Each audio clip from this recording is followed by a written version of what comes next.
Good morning students. आज हम लोग ये टेंस का जो सीरीज है उसमें लेकर चल रहे हैं फ्यूचर परफेक्ट टेंस। और फ्यूचर परफेक्ट टेंस जो है बहुत ही ज़रूरत है, क्योंकि ये फ्यूचर के जो काम कंप्लीट हो चुका है उसके लिए हम लोग यूज़ करते हैं। और जैसे ही फ्यूचर परफेक्ट आता है वैसे ही माइंड में सेट होना चाहिए कि इसके साथ हेल्पिंग वर्ब विल हैव होता है। विल हैव होता है। आप समझिएगा कि जैसे ही फ्यूचर परफेक्ट आए उसके माइंड में सेट हो जाना चाहिए कि विल हैव होता है। और विल हैव का शाब्दिक अर्थ होता है पास होगा या पास होगी, विल हैव कहेंगे।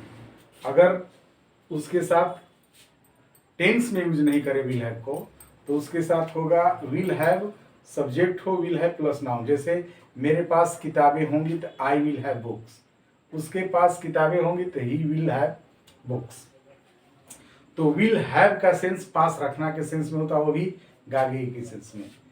लेकिन जो फ्यूचर परफेक्ट टेंस है उसकी पहचान होती है कि किसी भी क्रिया के साथ चुका होगा, चुके होंगे, या होगा, ये होगे लगा रहता है। अर्थात ये समझ लीजिए कि अगर किसी भी वाक्य जो फ्यूचर में बताए कंप्लीट हो चुका है, ठीक है, और उस क्रिया के बाद होगा, होगी रहे, तो समझ जाना हो वो सेंटेंस फ्यूचर परफेक्ट है। जैसे वह खाना खा लिया, तो खाना खा लिया ये पास्ट इंडिफिनिट हो गया। वह खाना खा लिया है प्रेजेंट परफेक्ट हो गया। वह खाना खा लिया था पास्ट परफेक्ट हो गया। और वह खाना खा लिया होगा। तो जैसे ही खा लिया होगा तो कोई चीज ऐसा हो कि जिसमें या शब्द आए, मुख्य क्रिया उसमें होगा होगी लग जाए तो फ्यूचर परफेक्ट। जैसे मान लीजिए सेंटेंस हो वह वहां गया, अब ये गया शब्द आया, वह वहां गया। अब इसमें अगर होगा शब्द आ जाता है तो इसे मानेंगे कि ये फ्यूचर परफेक्ट है। तो सबसे पहले समझने की कोशिश करें बेटा कि फ्यूचर परफेक्ट में कि कोई भी मुख्य क्रिया हो, उस मुख्य क्रिया के अंत में होगा, होगी, होगे इस तरह से लग जाता है तो वो सेंटेंस फ्यूचर परफेक्ट के अंतर्गत आता है। इसके बनाने के नियम है कि कोई भी सब्जेक्ट हो, कोई भी सब्जेक्ट हो, उस सब्जेक्ट के साथ विल हैव का प्रयोग करेंगे, विल हैव का प्रयोग करेंगे। आजकल मॉडर्न इंग्लिश में किसी भी सब्जेक्ट के साथ विल हैव का प्रयोग होता है, शैल हैव का प्रयोग नहीं हो रहा है। इंटर में केवल 11th और 12th क्लास में आई और वी के साथ शैल हैव का प्रयोग करते हैं। ये बात माइंड में सेट कर लीजिए। आई और वी के साथ है, मतलब कि जो एग्जाम में आता है आई और वी उसके साथ है। नहीं तो स्पीकिंग में, चाहे कहीं रिटेन में, चाहे ग्रामर की किताब में भी आजकल हर जगह किसी भी सब्जेक्ट के साथ विल हैव का प्रयोग किया जा रहा है। तो माइंड में सेट कर लीजिएगा।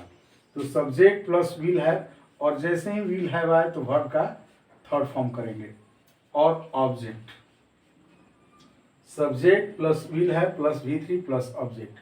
जैसे वह वहां गया होगा तो ही लिखेंगे, और वी के बाद विल लिखेंगे, विल के बाद हैव लिखेंगे, थर्ड फॉर्म गॉन लिखेंगे और देयर।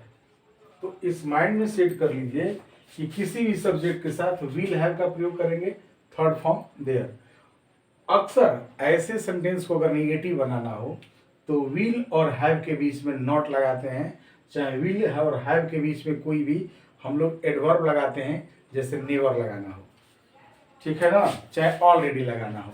थोड़ा सा ध्यान दीजिएगा सेंटेंस में हल्का सा। अगर मान लीजिए कि इसके अंतर्गत वर्ड ये है, जैसे नॉट लगाना हो तो नॉट मतलब नहीं, चाहे नेवर होता है, नेवर मतलब होता है कभी नहीं। चाहे ऑलरेडी हो, ऑलरेडी मतलब होता है पहले ही, इसका हिंदी होता है कभी नहीं। ऑलरेडी मतलब पहले ही, ठीक है।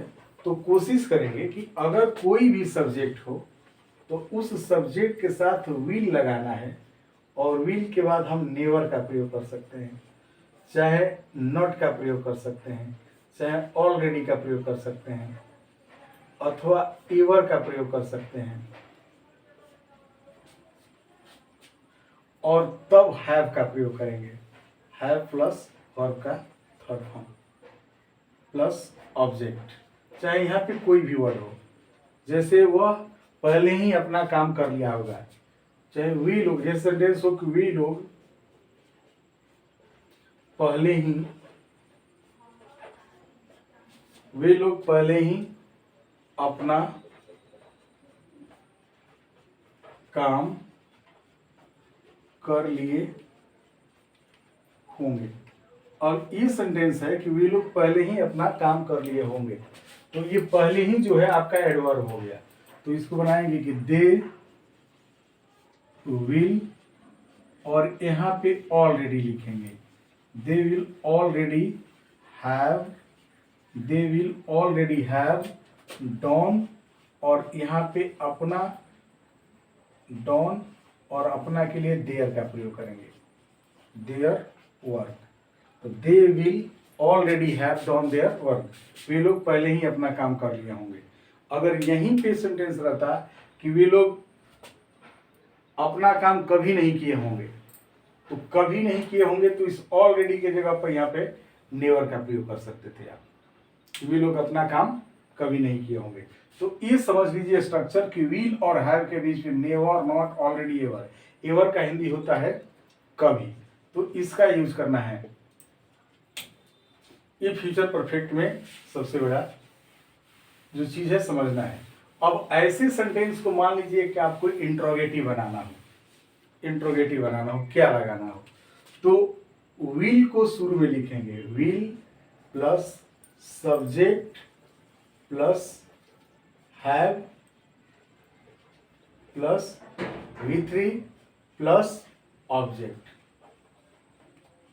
तो विल, सब्जेक्ट, हैव, V3। जैसे क्या उसका भाई पत्र लिख लिया होगा। अब देखिए, क्या उसका भाई पत्र लिख लिया होगा, क्या उसका भाई पत्र लिख लिया होगा। तो क्या करेंगे, क्या के लिए विल लिखेंगे, विल के बाद हिज ब्रदर लिखेंगे, ये सब्जेक्ट हो गया। हैव लिखेंगे, इसके बाद थर्ड फॉर्म लिखेंगे विल, देखिए यही सब्जेक्ट हो गया। Will his brother have written, written a letter. तो हो गया क्या उसका भाई पत्र लिख लिया होगा। अगर इसी सेंटेंस को इंट्रोगेटिव बनाना हो तो कोई भी इंट्रोगेटिव वर्ड्स हो, किसी भी इंट्रोगेटिव वर्ड्स हो, उस इंट्रोगेटिव वर्ड्स को यहाँ पे लिखेंगे, और इंट्रोगेटिव वर्ड्स को लिखने के बाद विल लगाएंगे, सब्जेक्ट लगाएंगे, हैव लगाएंगे, इसके बाद वर्ब का थर्ड फॉर्म, और यहाँ पे कोई भी वर्ड हो सकता है, एनी वर्ड, एनी वर्ड का यूज कर सकते हैं। Interrogative words will, subject, have, V3 plus any word. जैसे वह कब वहां पहुंचा होगा। देखिए क्रिया है क्या, पहुंचा, इसमें होगा लग गया, वह कब वहां पहुंचा होगा। तो क्या करेंगे, इसको व्हेन लगाएंगे, when will he have reached there, when will he have reached there, वह कब वहां पहुंचा होगा। तो इस तरह से सेंटेंस को हम लोग यूज करेंगे। तो फ्यूचर परफेक्ट में, और मैं आपसे बार बार कहता हूं कि किसी भी अगर सेंटेंस को बनाइए तो उसको एक सेंटेंस बनाने के बाद उसका 6 फॉर्म जरूर उसको बनाइए। जैसे वे लोग गाना गा चुके होंगे, तो उसका 6 फॉर्म यानी कि अपने से लिखिए कि वे लोग गाना नहीं गा चुके होंगे, क्या वे लोग गाना गा चुके होंगे, क्या वे लोग गाना नहीं गा चुके होंगे, वे लोग क्यों गाना गा चुके होंगे, वे लोग क्यों गाना नहीं गा चुके होंगे। और उस सेंटेंस को फिर बनाइए, फिर बोलिए, they will have sung a song, they will not have sung a song, will they have sung a song, will they not have a sung a song, why will they have sung a song, why will they not have sung a song। अगर इस तरह से आप लेकर चलते हैं तो आपका हर टेंस कंप्लीट हो जाएगा।